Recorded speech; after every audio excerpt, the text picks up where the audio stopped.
Good evening, I'm Bo Williams and welcome to the 7. Let's get a look at the big 7 stories happening right now. Topping the list, a grand jury has chosen not to indict Knox County trustee Justin Biggs after hearing evidence in his case.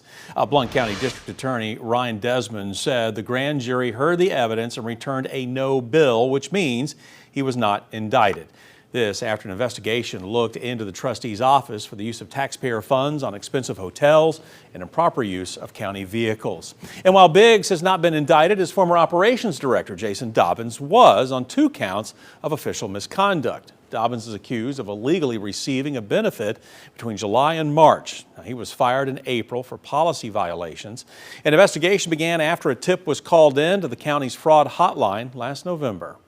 This news comes after Knox County property assessor Phil Ballard was indicted for official misconduct on Wednesday. Ballard is accused of intentionally or knowingly receiving a benefit not authorized by law. The document says this misconduct happened between September of last year and January. Ballard's arraignment is set for August 26th. Now, Ballard's attorney telling 6 News that his client looked forward to confronting the charges and that he had cooperated with the comptroller's office. Next on the 7 for you now, an update tonight on a crash that has claimed the life of an East Tennessee volunteer firefighter. We told you back on July 31st, 21-year-old Bryson Trenum was turning left onto Blair Road around 5 o'clock in the morning. This is in Roane County. Law enforcement says Trenum did not yield to oncoming traffic and his truck was hit. He died August 4th due to the injuries from that crash. Trenum was a firefighter with the Blair Volunteer Fire Department. The department will be holding a blood drive in honor of Trenum on August 12th. His family will hold a celebration of life for him in September. Continuing with the 7 for you here, a Sevierville County woman has been found guilty of first-degree murder in connection with the death of a 3-year-old. The case dates back to January of 2022 when Brenda Behunen's 3-year-old was found unresponsive in a home on Sims Road. The child was taken to a children's hospital where they died. Investigators later determined the child's injuries did not match the mother's claim that it was from a fall. Behunen has been sentenced now to life without the possibility of parole. Moving down the list for us now, an arrest has been made following the completion of an investigation into a Clinton daycare. Clinton police, a 28-year-old Michaela Wald, was indicted on 2 counts of child abuse or neglect under 8 years of age. After being arrested, Wald was booked into the Anderson County Detention Facility. Her bond has now been set at $50,000.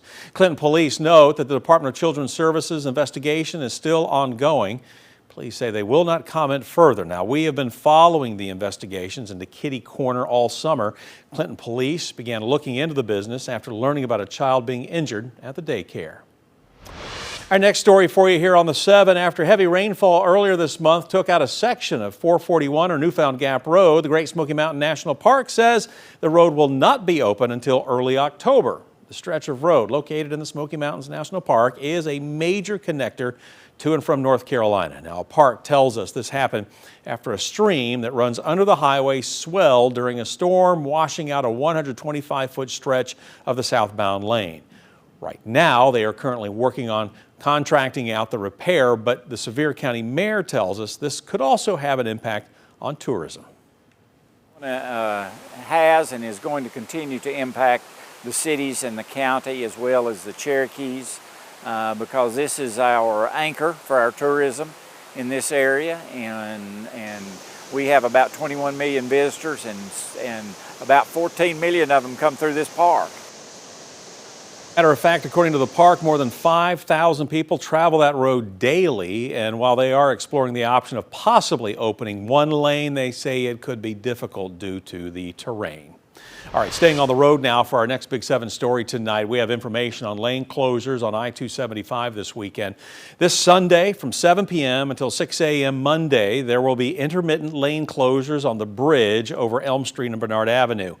As we've been reporting, the bridge is currently in the process of being replaced. The closures this weekend due to the resurfacing process. Now, the entire project is supposed to be completed by mid-November.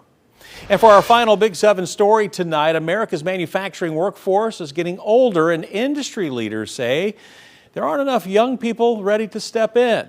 All throughout this week, University of Tennessee, Knoxville hosted the Metal Bootcamp, short for Metallurgical Engineering Trades Apprenticeships and Learning.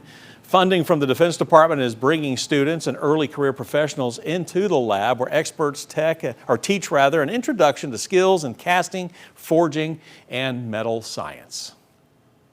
A great workforce now, but unfortunately they're aging out, right? So I always joke that the workforce looks a lot more like my grandparents and a lot less like me. And unfortunately what that means is that these people are going to be moving out of the workforce.